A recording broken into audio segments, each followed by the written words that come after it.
So let's look at row C, materials, processes, and ideas again. And this time we're going to be looking at one that earned a 3 so that you can see and compare the difference between a 2 where it relates and a 3 where it guides.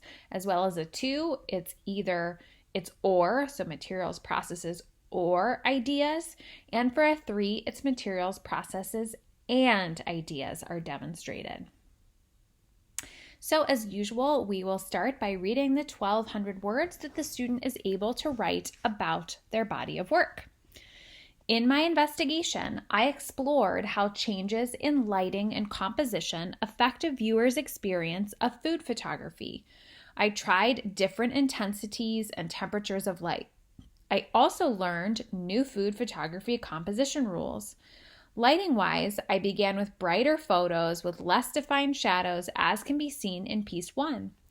Later on, I tested darker and more direct shadows, adding character to pieces 13 and 14. I also played with different temperatures of light, first pairing bluer lighting with cold subjects, such as the frozen cubes in piece 5. Then I tried pairing warm lighting with the cold ice cream in piece 15. Compositionally, I first used simple diagonal lines such as those in pieces 1 and 2. As I grew more comfortable behind the camera, I created more movement and interest with an S-curve in piece 3 and geometric repetition in piece 4. I also learned to frame the subject by balancing props along the edges of the photos in pieces 7 and 13.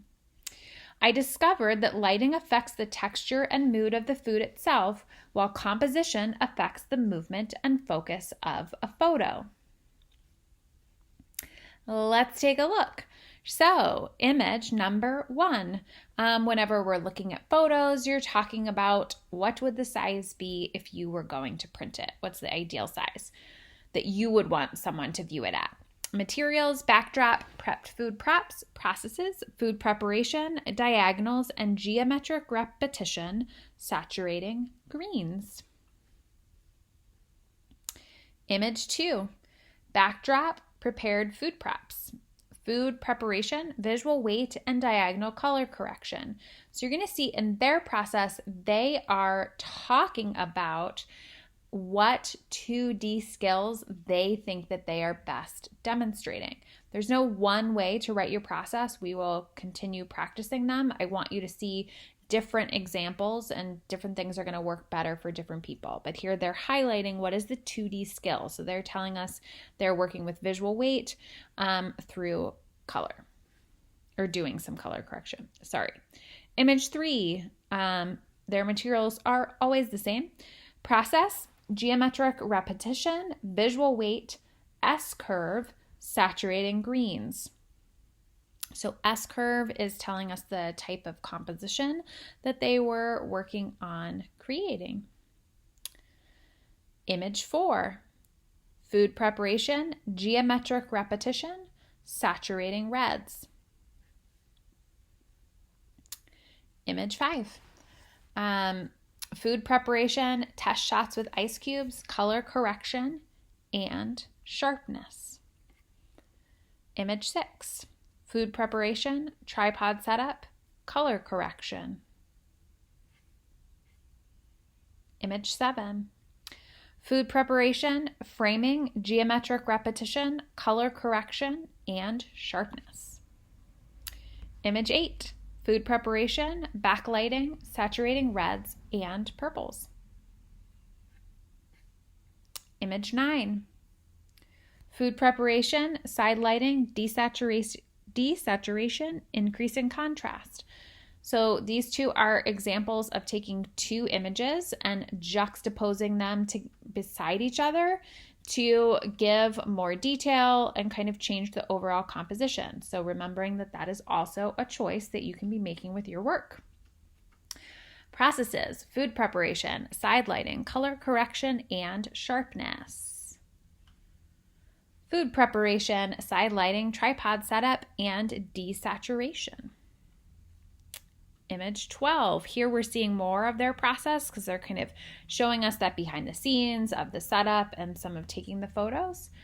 food preparation, color planning, tripod setup, and color correction. Image 13, planning colors and framing and backlighting food preparation edits. Image 14, food preparation, framing, side lighting, tripod setup, color correction. Again, this is showing a little bit more of their process in some of these images. And image 15, this is a way of showing time in your work as all these images come together and they slightly change with each one.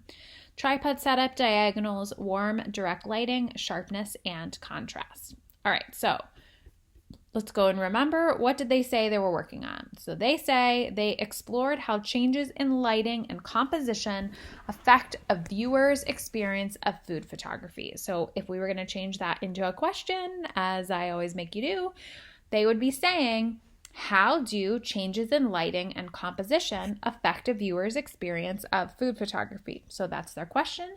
And then the goal is we're looking for is that all of those images answered in a visual way, visually answered that question.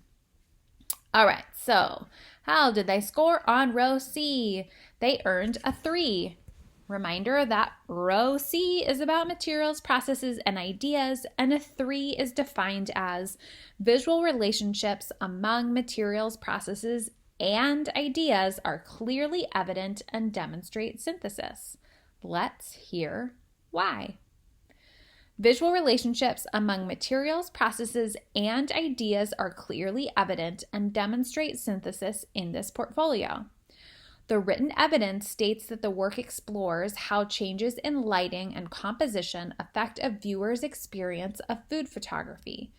The artist's intention is present in this portfolio and demonstrates an in-depth exploration of the subject. The sustained investigation shows many clear and thoughtful design decisions. In addition, the work demonstrates development and synthesis from the making of food to the coloring of the food in images 1 and 8, highlight compositional choices and a comprehensive approach to preparing and manipulating visual forms. Images 3 and 4 demonstrate varied choices of color, pattern, geometric repetition, and intentional compositional choices with dynamic outcomes. In images 9 and 14, the use of framing and lighting provides emphasis for the viewer. The artist writes, I discovered that lighting affects the texture and mood of the food itself, while composition affects the movement and focus of a photo.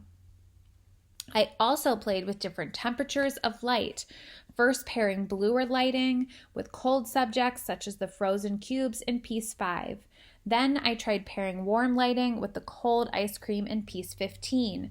Finally, in image 15, the student's choice of colored lighting to suggest temperature in contrast with the temperature of the food further develops the inquiry. All images in this portfolio demonstrate a high level of achievement with materials, processes, and ideas.